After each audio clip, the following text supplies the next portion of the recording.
பற்றி பார்க்க போகிறோம்னா நம்ம ஜேஎஸ்கே அவங்களோட செகண்ட் மேட்ச் இந்த S20 ப்ளே பண்ணியிருப்பாங்க against Durban super giants. So எப்படி ப்ளே பண்ணியிருக்காங்க அதெல்லாம் பற்றி இந்த வீடியோ நம்ம டீட்டெயிலாக பார்க்கலாம். இன்னும் சில சிஎஸ்கே அப்டேட்ஸ்லாம் இருக்குது, அதெல்லாம் ஒன் பை ஒன்னாக பார்க்கலாம். ஸோ வீடியோ கண்டிப்பாக இன்ட்ரெஸ்ட் இருக்கும். டீக்லிக் திடீர்னு மறக்காம நம்ம சேனல் சப்ஸ்கிரைப் பண்ணிக்கோங்க. இப்போ வாங்க வீடியோ தெரிஞ்சு வீடியோ ஃபர்தராக கண்டினியூ பண்ணுறதுக்கு முன்னாடி நம்ம சேனலில் ஜாயின் பட்டன் எனேபிள் இருக்குது. ஸோ இன்ட்ரெஸ்ட் பீப்பிள் நீங்கள் டெஃபினெட்லி நம்ம சேனலில் மெம்பராக ஜாயின் பண்ணிக்கலாம். ஸோ நோ கம்பல்ஷன், ஜஸ்ட் நீங்கள் விருப்பப்பட்டீங்கன்னா நான் சொல்கிறேன். நம்ம சேனலோட ஹோம் பேஜில் சப்ஸ்கிரைப் பட்டன் பக்கத்துலேயே ஜாயின் பட்டன் இருக்கும். அதை கிளிக் பண்ணிங்கன்னா உங்களுக்கு இந்த பேஜ் ஷோ ஆகும்.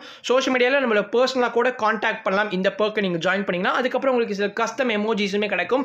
அண்ட் ₹29 பர் மந்த் தான் ஃபிக்ஸ் பண்ணியிருக்கேன் லீஸ்ட் காஸ்ட். உங்களுக்கு அந்த மந்த்துக்கு போகிறோன்னு தோணுச்சுன்னா நீங்கள் அந்த மந்தோட கேன்சல் பண்ணிக்கலாம். இன்கேஸ் நீங்கள் விருப்பப்பட்டீங்கன்னா நெக்ஸ்ட் மந்த் கூட நீங்கள் வந்து நம்ம சேனலோட மெம்பராக வந்து கண்டினியூ பண்ணலாம். நீங்கள் நெக்ஸ்ட் ஒரு ₹29 பே பண்ணுற மாதிரி இருக்கும் விருப்பப்பட்டீங்கன்னா. ஓகே, எனக்கு மெம்பராலாம் ஜாயின் ஆக வேணாப்பா, எனக்கு இந்த வீடியோ பிடிச்சிருக்கு, இதுக்கு கான்ட்ரிபியூட் பண்ணணும்னு தோணுது அப்படின்னு நினச்சிங்கன்னா அதுக்குமே உங்களுக்கு ஒரு வழி இருக்குது. ஸோ லைக், டிஸ்லைக், ஷேர் அந்த பட்டன்லாம் கீழே இருக்குது பார்த்தீங்களா, அதுக்கு பக்கத்திலே சூப்பர் தேங்க்ஸ் பட்டன் இருக்கும். ஸோ அதை நீங்கள் ப்ரெஸ் பண்ணிங்கன்னா எஸ் உங்களால் வந்து ₹40 கான்ட்ரிபியூட் பண்ண முடியும் அந்த வீடியோக்கு. ஸோ உங்களுக்கு வந்து கமெண்ட்லையுமே நீங்கள் வந்து பே பண்ணியிருக்கீங்க ₹40 அப்படின்னு வந்து ஷோ ஆகும். விருப்பப்பட்டீங்கன்னா கண்டிப்பாக உங்களால் முடிஞ்ச சப்போர்ட்டை கொடுங்க. ஃபர்ஸ்ட் S20 பற்றி பார்க்கலாம். DSG vs JSK. டிஎஸ்ஜியோட ஹோம் கிரவுண்ட் கிங்ஸ் மேலே நடந்திருக்கும் மேட்ச் நம்பர் 8 அண்ட் டிஎஸ்ஜிக்கு கண்டிப்பாக ஹோம் அட்வான்டேஜ் இருந்துச்சு. இருந்தாலும் JSK சூப்பராக பர்ஃபார்ம் பண்ணியிருந்தாங்க.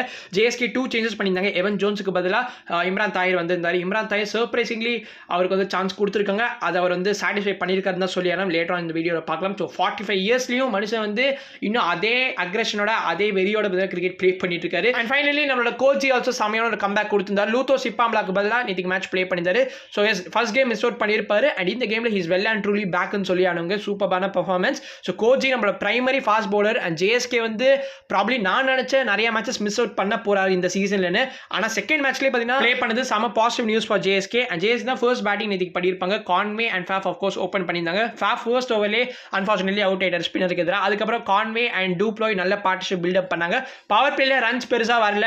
அண்ட் ஓவராலாக கிங்ஸ்மேன் நேத்திக்கு வந்து ஒரு மாதிரி ட்ரிக்கியாக தான் இருந்துச்சு. ஸோ ரெண்டு டேஸ்மே அஃப்கோர்ஸ் வந்து பேட்டிங்கில் கஷ்டப்பட்டுருந்தாங்க. நம்ம JSK வந்து எப்படியோ மேனேஜ் பண்ணி அந்த லாஸ்ட் ஃபியூ ஓவர்ஸில் வந்து ரன்ஸ் தேத்திட்டாங்க.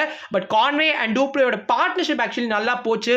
அந்த ஃபர்ஸ்ட் ஏர்லி விக்கெட்க்கு அப்புறமா குட் பார்ட்னர்ஷிப் பில்டப் பண்ணாங்க. நம்மளோட டூப்ளே அக்ரெசிவாக நேற்றுக்கு ப்ளே பண்ணியிருந்தாரு.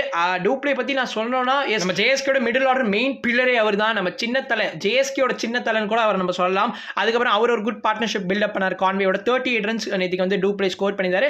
அண்ட் கான்வே வந்து 22 ரன்ஸ் ஆஃப் 19 பால் ஸ்கோர் பண்ணியிருப்பாரு. அதுக்கப்புறம் பேர்ஸ்டோ வந்தார், அவரால் முடிஞ்ச அளவுக்கு கான்ட்ரிபியூட் பண்ணாரு. அண்ட் டானவனுமே அவரால் முடிஞ்ச அளவுக்கு கான்ட்ரிபியூட் பண்ணியிருந்தாரு. டிஎஸ்ஜி அவரோட ஃபேவரட் அப்போனன்ட் கூட நம்ம சொல்லலாம். ஏன்னா கன்சிஸ்டன்ட்டாக அந்த டீமுக்கு எதிராக அவர் நல்லா ஸ்கோர் பண்ணிட்டு வராரு.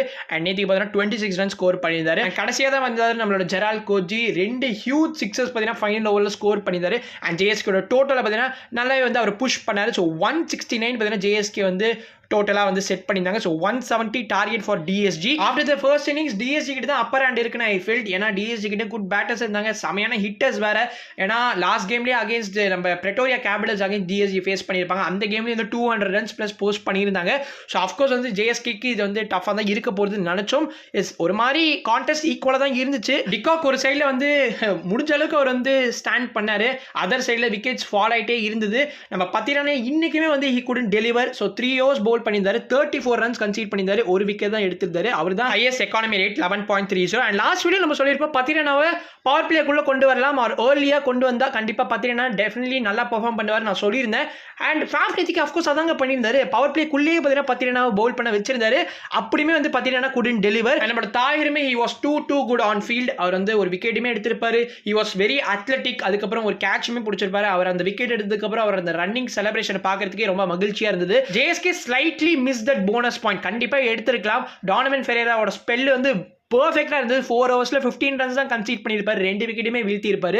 ஸோ அவரோட ஸ்பெல்க்கு அப்புறமா JSK இன்னுமே வந்து புஷ் பண்ணி they could have got a bonus point. Bonus பாயிண்ட்னா வேறு எதுவும் இல்லை. SA20 ஒரு மேட்ச் ஜெயிச்சிங்கன்னா 4 பாயிண்ட் கிடைக்கும். உங்களுக்கு எக்ஸ்ட்ரா ஒரு பாயிண்ட் எப்போ கிடைக்கும்னா நீங்கள் அந்த மேட்ச்சில் செம்மையான ஒரு மார்ஜினில் ஜெயிக்கிறீங்கன்னு வச்சுக்கோங்க. அதாவது 1.25 NRR விட அதிகமாக ஜெயிக்கிறீங்கன்னா உங்களுக்கு வந்து எக்ஸ்ட்ரா ஒரு பாயிண்ட் கிடைக்கும். ஸோ கண்டிப்பாக JSKக்கு அது நேற்று கிடைச்சிருக்கும். இன்கேஸ் வந்து இன்னுமே டைட்டாக பவுலிங் பண்ணியிருந்தா nevertheless 2 wins on the board. நீங்கள் இப்போ பாயிண்ட்ஸ் டேபிள் எடுத்து பார்த்தீங்கன்னா உங்களுக்கே புரியும். MICT வந்து 9 9 பாயிண்ட்ஸ்ல இருப்பாங்க. ஆனா அவங்க 2 கேம் தான் ஜெயிச்சிருப்பாங்க. ஏன்னா அவங்களுக்கு ஒரு போனஸ் பாயிண்ட் கிடைச்சிருக்கும். நம்ம ஜேஎஸ்கே 2 மேட்சஸ் தான் ஜெயிச்சிருப்பாங்க. ஆனா நம்ம கிட்ட பார்த்தா 8 பாயிண்ட்ஸ் தான் இருக்கும். ஸோ இதுதான் டிஃபரன்ஸ். அண்ட் ஓகே, இப்போ வந்து நம்ம சிஎஸ்கேவோட இன்னும் சில அப்டேட்ஸ்க்கு வரலாம். ஐபிஎலுக்கு முன்னாடி உங்க எல்லாருக்குமே தெரியும் சாம்பியன்ஸ் ட்ராஃபி நடக்க போகிறது பாகிஸ்தான்ல. அதில் வந்து நம்ம சிஎஸ்கே பிளேயர்ஸ் யாரெல்லாம் இருக்காங்க அப்படிங்கிறத பார்க்கலாம். ஸோ நியூசிலாந்துக்காக Devon Conway and Rachin Ravindra அப்படின்னா ஸ்குவாட்ல செலக்ட் ஆயிருக்காங்க. அண்ட் இங்கிலாந்துக்காக நம்மளோட ஜேமி ஓவர்டன் இருக்காரு. அன்ஃபார்ச்சுனேட்லி சாம் கரன் அந்த ஸ்குவாட்ல கிடையாது. அவர் ஓடிஏல ரெகுலர் கமாடிட்டி கிடையாதுன்னு உங்க எல்லாருக்கும் தெரியும் இல்லையா? ஸோ அதனால வந்து சாம் கரனோட நேம் வந்து மென்ஷன் பண்ணல. நேத்தன் எல்லிஸ் ஆஸ்திரேலியாக்காக வந்து ஸ்குவாட்ல இடம் பெற்றிருக்காரு. அது ஒரு சர்ப்ரைசிங்காக தான் இருந்துச்சு. அவங்களுக்கு எக்கச்சக்கமான ஃபாஸ்ட் பவுலிங் ஆப்ஷன்ஸ் இருந்தாங்க. But they have gone with Nathan Ellis. கண்டிப்பாக வந்து சூப்பரான பர்ஃபார்மன்ஸ் கொடுப்பாரு, அதில் எந்த சந்தேகமே கிடையாது. ஆல்ரெடி பிபியில் இப்போ பார்த்துட்டு வரோம், நல்லா தான் ப்ளே பண்ணிட்டு இருக்காரு. அதுக்கப்புறம் நூர் அகமது ஆப்கானிஸ்தான் இஸ் ஃபார் அது வந்து கண்டிப்பாக 100% இருப்பாருன்னு தெரியும். அதே மாதிரி எடுத்திருக்காங்க. அண்ட் இதெல்லாம் வந்து இப்போதைக்கு வந்து ஸ்குவாட் அனௌன்ஸ் பண்ணியிருக்காரு டீம்ஸு. இந்தியா இன்னும் ஸ்குவாட் அனௌன்ஸ் பண்ணல. அண்ட் ஸ்ரீலங்காவும் ஸ்குவாட் அனௌன்ஸ் பண்ணல. பட் மோஸ்ட் ப்ராப்ளி ஸ்ரீலங்காவோட ஸ்குவாட்ல பத்திரனா இருக்க போகிறது கிடையாது. ஆப்வியஸாகவே அவர் ஓடிஏ கிரிக்கெட்டில் வந்து ரெகுலராக இருக்கிறது கிடையாது. ஸோ கண்டிப்பாக பத்திரனா இருக்க மாட்டாரு. ஜட்டு ஆன் த அதர் ஹேண்ட் அந்த நம்ம இந்தியாவோட ஸ்குவாட்ல வந்து ஜட்டு இருக்கிறதுமே இப்போதைக்கு டவுட்னு தான் நிறைய பேர் சொல்கிறாங்க. என்னடா இது எனக்கு கேட்கறதுக்கு ரொம்ப சர்ப்ரைசிங்காக இருக்குது. நீங்கள் சொல்கிறது புரியுது. ஏன்னா அக்ஷர் பட்டேலோட தான் மோஸ்ட் ப்ராப்ளி போக போகிறாங்க அப்படிங்கிற ரிப்போர்ட்ஸ் இப்போதைக்கு நமக்கு கிடச்சிருக்கு. ஸோ ஹர்பஜன் சிங்குமே ரீசெண்டாக அவர் வந்து ஒரு ஸ்குவாடை வந்து சம்திங் ப்ரெடிக்ட் பண்ணியிருக்காரு போல. அண்ட் நான் இதை சொல்லிதானும் அவர் எனக்கு சுத்தமாக வந்து பிடிக்காது. I am not a very big fan of him. அது ஏன்னா அவர் என்னதான் ஸ்டார்டிங் டைமில் வந்து சிஎஸ்கேக்காக வந்து ப்ளே பண்ணியிருந்தாலும் நிறைய தமிழ்லாம் கூட ட்வீட்ஸ்லாம் போடுவார்.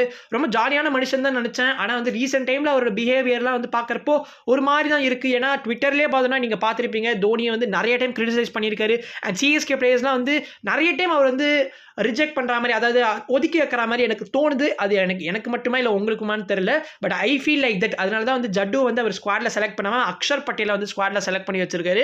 ஸோ நிறைய எக்ஸ்பர்ட்ஸுமே கூட வந்து அக்ஷர் பட்டேலை தான் ப்ரிஃபர் பண்ணுறாங்க. பொறுத்திருந்து பார்க்கலாம். சாம்பியன்ஸ் ட்ராஃபிக்கான ஸ்குவாட் வந்து இந்தியா மோஸ்ட் ப்ராபப்லி இந்த வீக் அனௌன்ஸ் பண்ணாங்க. அது வந்து எக்ஸாக்டாக 19th ஜனவரியாக இருக்கிறதுக்கு வாய்ப்புகள் இருக்குது. ஸோ பார்க்கலாம் ஜட்டு இருக்காரா இல்லையான்னு. இப்போதைக்கு நம்ம சிஎஸ்கே பிளேஸ் பண்ணலாம் 5 பிளேயர்ஸ் வந்து சாம்பியன்ஸ் ட்ராஃபி ப்ளே பண்ண போகிறாங்க.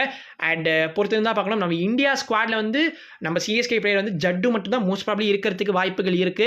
அஃப்கோர்ஸ் ருத்ராஜ் இல்ல நமக்கு தெரிஞ்சிருச்சு. அதுக்கப்புறம் நம்மளோட டூபே வந்து he is not a ODI regular player நம்ம எல்லாருக்கும் தெரியும். ஸோ மோஸ்ட் ப்ராபப்லி ஜட்டு தான் இருக்கணும். அண்ட் இருக்காரா இல்லையான்னு வெயிட் பண்ணி பார்ப்போம். ஓகே, இதோட இந்த வீடியோ முடிச்சுக்கலாம். I will make next video. பீஷியஸ் பை.